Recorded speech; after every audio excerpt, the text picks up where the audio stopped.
Yo, what's going on guys? Welcome back to the video. What if is today is another Division video. Today's video is going to be something that I did in the past. This video is going to be about weapon comparisons. Now if you guys see my previous episodes of this, you know what I'm talking about, but if you haven't, I will leave them in the description below. I did an episode on the G36 and the ACR, also the G36 and the PP-19, and in this episode I decided to compare the MP7 and the PP-19 for which is a better submachine gun. So if you guys do enjoy the video, make sure you have a like, subscribe for more videos, and let's get right into this. So first thing before I get into this, I just want to say I've been using these submachine guns for a pretty long time for PvP and PvE, so I pretty much know the ins and outs of both these submachine guns. It's not like I just used them one time and I'm doing like a video on them. No, I have used them for a pretty long time. For anyone that's gonna say, oh, it's personal preference or it's just your opinion, I guess you're kind of right, but I'm just gonna give you guys like the stats and which one in my book is a better submachine gun overall. So first up, we're going to start with the PP-19. So as you guys know, the PP-19 is a new 1.3 weapon. It's not really that new anymore. It's been out for a pretty long time.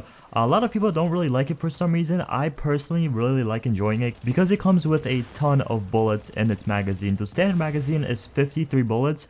That's more than like the AUG, the Vector, the MP7, any magazine, even with extended mags. I'm pretty sure with a really good extended mags, you can get around 100 plus bullets in its magazine, so you literally have a lightweight LMG in a submachine gun version. One of the biggest issues with the submachine gun in my opinion is the rate of fire. The rate of fire is actually really slow. I'm pretty sure it's the second slowest or the slowest submachine gun in the game. It only has a 700 rate of fire, which like I said is very slow for a submachine gun.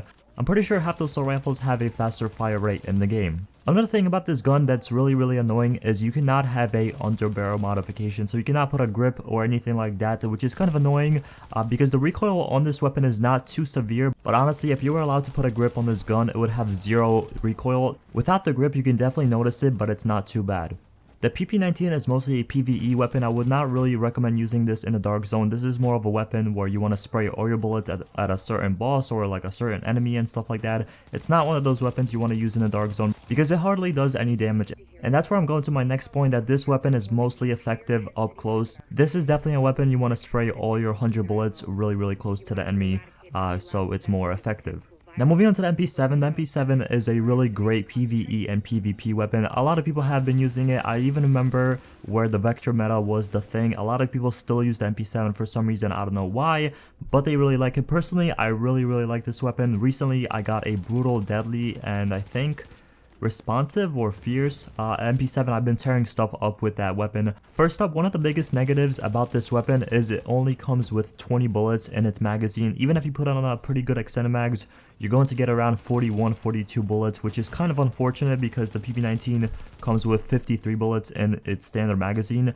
but the MP7 only comes with 20, which can get pretty annoying if you're trying to kill someone in PvP and you have to reload every single second.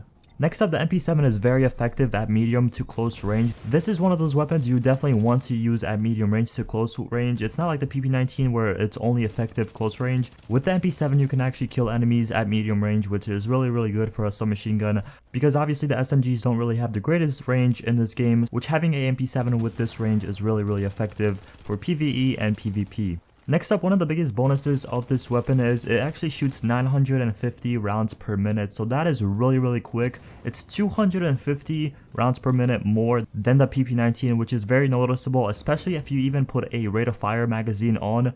The MP7 literally empties out a 40 bullet magazine in seconds. The MP7 has pretty bad recoil, but thankfully you can put a underbarrel attachment on, which allows you to have a grip on, so you can reduce that. It's not like the PP-19 where you couldn't have a underbarrel modification. For this weapon you can have all the modifications, which is very useful because like I said, the accuracy and the recoil on this weapon are a little bit shaky. Last but not least, one of the biggest problems I have about this weapon is the reload speed is very slow. If you're not using 3-piece Firecrest, the reload speed is a little bit slow. I think it's like 2.7 seconds to reload. Like I said, if you're playing the dark zone and using the MP7, I would really recommend using 3-piece Firecrest so you can reload instantly.